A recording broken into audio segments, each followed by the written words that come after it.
Hello and welcome to a very special interview for The Wire supported by Glendavid Books. Now, there's no doubt achieving yesterday the 1 billion landmark was a major achievement and one that India can be truly proud of. But behind the nationwide celebrations, are there questions the government is hesitant to have asked? And are there, in fact, answers maybe it doesn't want to hear? Those are the concerns that were raised late last night in a series of tweets by my guest. And today he's going to join me to discuss his concerns and to share with you why he thinks some of the information we've been given is not exactly accurate. Joining me now is Professor from the School of Development Studies at the Tata Institute of Social Sciences, Professor R. Ramakumar. Professor Kumar, before I come to the concerns raised by your late night tweets, let me start with two general questions. As I said in the introduction, there's absolutely no doubt that the 1 billion landmark is something India can be truly proud of. But when ministers in the government and members of the BJP boast that no country has done as many vaccinations as India, they're clearly wrong. China crossed 2 billion at the end of August, and presently I believe China is at 2.2 billion. Which means that even after crossing 1 billion, India still has not achieved 50% of what China has. Am I correct? Yes, Karan. It's very important that we don't fall for hyperboles in this whole celebratory mode. It is a matter of great pride that India has completed 1 billion doses and we all join in that celebration. However, we should not say that India's vaccination program is the largest in the world because that credit goes to China. China has already vaccinated 2.23 billion doses till now. In fact, what is remarkable about China as compared to India is its consistently high daily average of vaccination rates. When in months like May, India was in dire straits at about 19 lakh doses per day, China was easily giving 1 crore doses per day. For the whole period of vaccination, China is about 1.4 crore doses per day on a consistent average. And that's what puts China far ahead of India. In fact, China has already vaccinated close to 80% of its population. And that's something remarkable. And Indian experience is rather dwarfed by that remarkable feat. Now, a second claim made yesterday by the Prime Minister in his tweets was to call this 1 billion landmark a triumph of Indian science.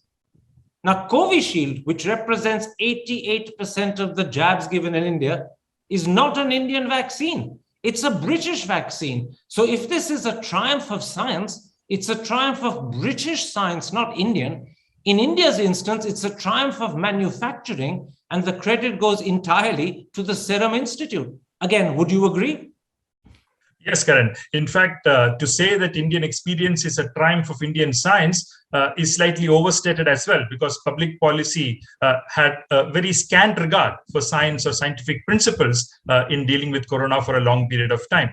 We were asked to bang thalis, we were asked to switch off lights for 10 minutes and so on. And all these were sold to the public in terms of, pushing away the germs, viruses, and so on. So to say that it's a triumph of Indian science is a bit rich. Yes, Oxford AstraZeneca vaccine is what is Covishield. It was developed using 97% public funding in the UK, including with funding from the National Institutes of Health, and it is given to India for contract manufacturing at the Serum Institute of India. In fact, only Covaxin can be called an Indian vaccine, but Covaxin constitutes only 10% of the total doses given, and Covishield constitutes 90% of the total doses given, and that's not an Indian vaccine in reality. Let's now, at this point, come to the concerns that you raised late last night in a series of tweets.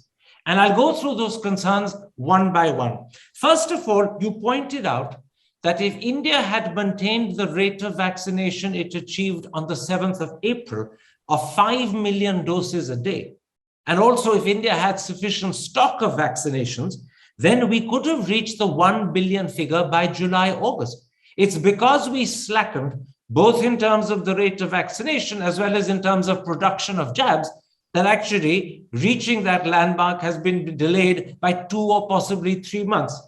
Can you explain this point a little further, please? Karan, the point is this. While the 1 billionth dose is a matter of celebration, my point is that we should have reached the target a few months back. That's the point I want to begin from. April first week is a very interesting benchmark to take. On the 7th of April, India had demonstrated its capacity to administer 50 lakh doses per day. And that's a remarkable achievement so early in the vaccination process. My point is, if India was able to continue with that pace of vaccination of roughly 50 lakh doses per day, which it had in the beginning of April, and continued through May, June, July, etc., with a little bit increase in production also that would have happened along the way naturally, then July, August would have been the time when we would have reached the 1 billionth dose. That's what countries like China did, and that's what countries like India should have achieved. India is actually late by a few months after July, August in achieving the 1 billionth dose. And that is why I think this celebration is not just misplaced, but it's also a bit premature. Premature for a particular reason, because if you look closely, India has, in terms of eligible population, only 75% of the population has received one dose, and only 31% of eligible population has received both the doses. And that's not quite a matter of celebration, I must say. Now, the second big issue that you tackled in those late night tweets is the question, can India fully vaccinate its adult population before the end of the year?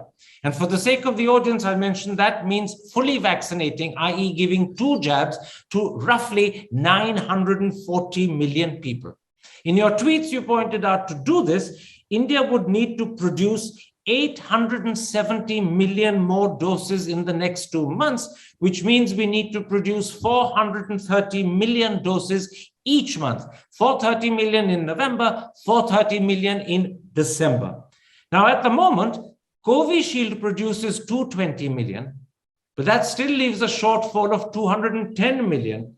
And there's no way that Covaxin and all the other remaining smaller vaccines can actually make up a shortfall of 210 million. As I presented these facts, which are taken straight from your tweets, they look very convincing. But let me ask you, how confident are you of these facts? Karan, it's very simple. If you want to give 2 doses to all your adult population, you would require close to 185 crore doses. Okay, that's about 1.85 billion doses. You are somewhere close to a billion doses. You may have a little stock of 5 to 10 crore left with you, but you still have to make close to 80 to 85 crore doses more in the next 2 months. Why do I say the next 2 months? Because India had said, in fact, I remember Minister at that time, the Minister Prakash Javadekar on May 28th had said, India will vaccinate all of its adults twice by December 2021.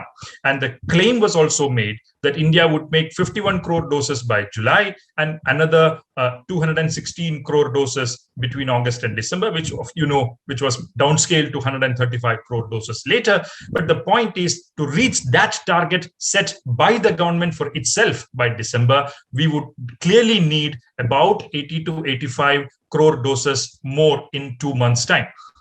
And that means we will have to produce close to 40 to 43 crore doses on a monthly basis. And that's something we are far away from. Currently, we are producing somewhere close to 23 to 25 crore doses per month and not more than that. And that is why I think reaching the December target might be very difficult. Now, the second reason mentioned in your late night tweets why you believe India won't fully vaccinate every adult before the end of the year is to do with the rate of vaccination. Although we achieved a fantastic rate on Mr. Modi's birthday, the 17th of September, for the last 21 days of October, the Indian Express this morning claims that the average is under 5 million a day. Tell me, what is the daily rate of vaccination that is necessary if we are going to fully vaccinate every adult before the end of the year? Karan, if we are to vaccinate everybody by the end of the year, that is December, and assuming we have the production for that, that's a big question, as we discussed in response to your last question. Assuming that we have enough production, we would require a daily vaccination rate of 1.5 crore on a consistent basis. That's what I think would be necessary if you have to vaccinate everybody by December. I do not think that is going to be possible because A, as I described in my last answer, we are not going to have that much production. And B, the October numbers tell us that after the peak that we achieved on Prime Minister's birthday, which itself is suspect because the number of vaccinations for a week prior to that were compressed in order to reach that high number on his birthday. And after that birthday, you see numbers have literally plunged. In my calculation, the average for October is somewhere close to 5 million doses per day and not more than that. And that's about a third of what would be required to finish vaccinating everybody by the end of December twice. So just to sum up what you said so far, the reason we're unlikely to meet our target of fully vaccinating, i.e. twice vaccinating every single adult before the end of the year, is A, to do with the fact that we won't have enough vaccines. You believe our monthly production is somewhere, I'm putting this as a ballpark figure, somewhere between 150 million and 200 million short every single month.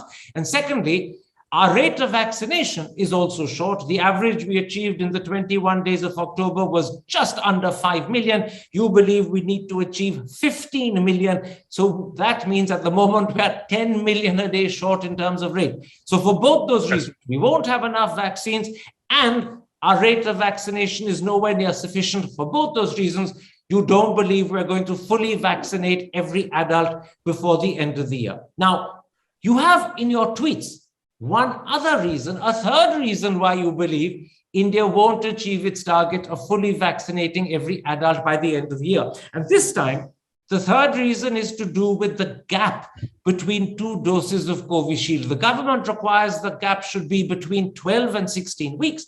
And Covishield, of course, is 88 or maybe even 90% of the jabs given in India. That means that if the gap remains 12 to 16 weeks, people who get their first jab in October or their first jab in November can't have their second jab till January or February, and automatically that means it will spill over into the first 2, maybe even first 3 months of next year. Again, is that right? That's right, Karan. If you go by the current rates of production, probably the last of the first dose will be given somewhere in the March month of 2022, which would mean that those people who received the first dose in March would actually receive their second dose only by June or July of 2022. That's because of the interval that you cited, and because we are using Covishield more than Covaxin. That is the reason why fully vaccinating India's population may take up to the middle of 2022. That's very interesting, but I should point out for the audience that is predicated on the government not changing the gap. If the government were to reduce the gap, this third problem would disappear. Of course, the first two problems would remain. The first two are, do we have enough vaccines and are we vaccinating at a sufficiently fast rate? Those would remain, but this third problem would disappear. Is that right?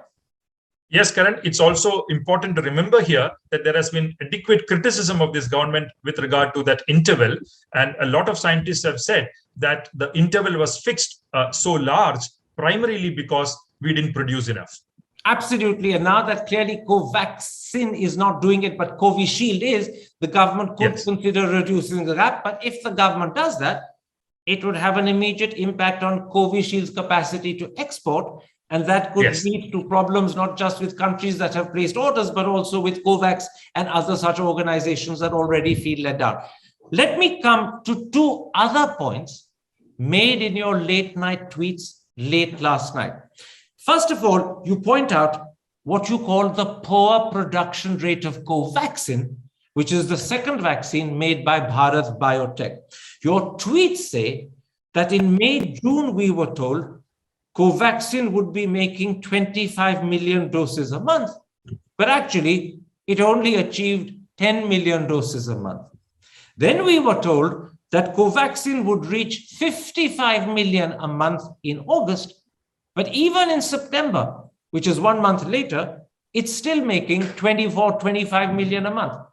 So I take it the point you were making in your tweets is that Covaxin has let India down.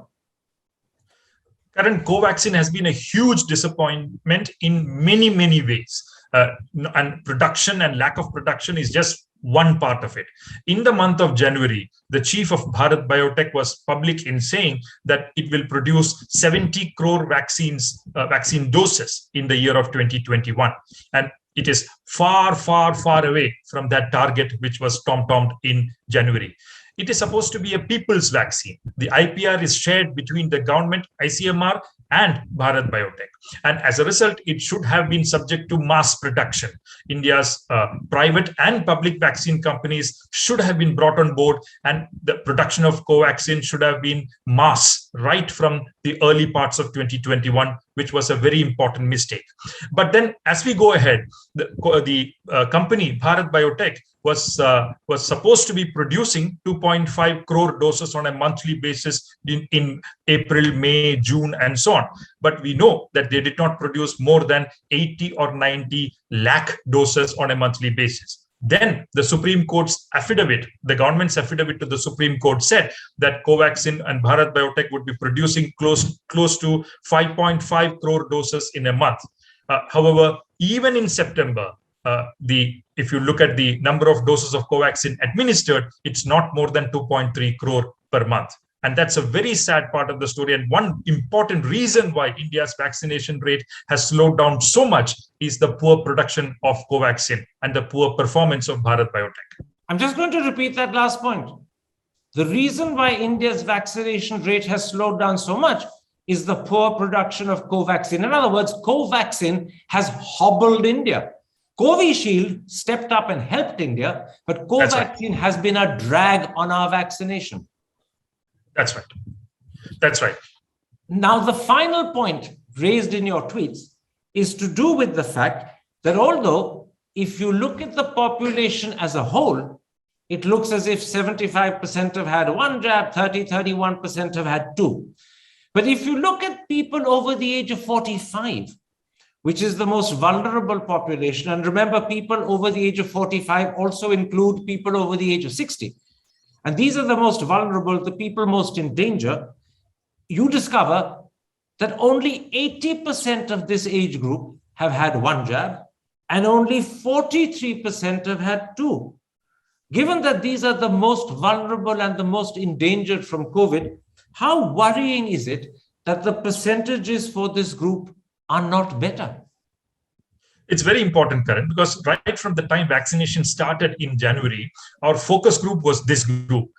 Before we opened it up for everybody above the age of 18, we had wanted to cover all the frontline workers, healthcare workers, and those above the age of 45 by the month of August. That was the target set for itself by the government of India. However, even today, my friend Rijo John's calculations actually show that about 80% of those who are above the age of 45 have been covered with one dose, and only close to 40 to 42% of those above 45 years of age have been covered with both the doses. And that's highly inadequate. And that number is completely glossed over in this whole celebratory mood of 1 billionth dose. It is very important because these are the people who are susceptible to mortality, have comorbidities, and their condition should have been a priority case for the government. The fact that we have not been able to vaccinate twice, even all our healthcare workers and frontline health workers, in addition to those above 45, is actually a matter of great public health concern at this point of time, and urgent attention needs to be given to cover them as well as soon as possible.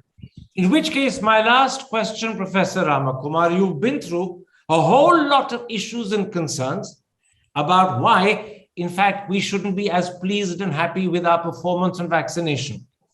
You made these public last night around 11 o'clock. You've been very kind to discuss them with me this morning. Just before you recorded your interview with me, the Prime Minister addressed the country, congratulating the country on the incredible performance. Last night, about 100 heritage sites were lit up in multicolors, the colors of the flag. Is the celebratory mood appropriate, or is it misplaced and unwarranted? Which of the two? Karan, for a country of 130 crore people, achieving 100 crore doses must be a very naturally occurring event. We are a large country, so we must reach 1 billion at some point of time. And that some point of time cannot become a matter of celebration. It is the whole point here, Karan, is that this celebratory mood basically distracts us from two important points. One, what should be the target that India should set for itself from a public health point of view? And number two, what is the performance of the government vis-a-vis the claims it has made over the last few months in response to many criticisms? These two are very important points. If we stick to these two benchmarks, these two frameworks of answering questions, then we will find that the 1 billionth dose has come very late, and many claims made by the government over the last few months have fallen flat. It has not met its declared targets. Its target, most important of them, of vaccinating all Indians twice by the end of December is not going to happen. That's going to be at least 5 to 6 months late. That's the story from the way I look at it. So in a nutshell, what you're saying is the celebratory mode is unjustified. Yes, it is premature because we still have not vaccinated twice more than 31% of our population. Okay, the celebratory mood is premature. Is that right? Yes. Professor Ramakumar, thank you very much for joining me. Thank you, first of all, for the tweets you sent out last night and for drawing my attention to them in particular, and then joining me today to explain them further. Take care. Stay safe. Thank you, Karan.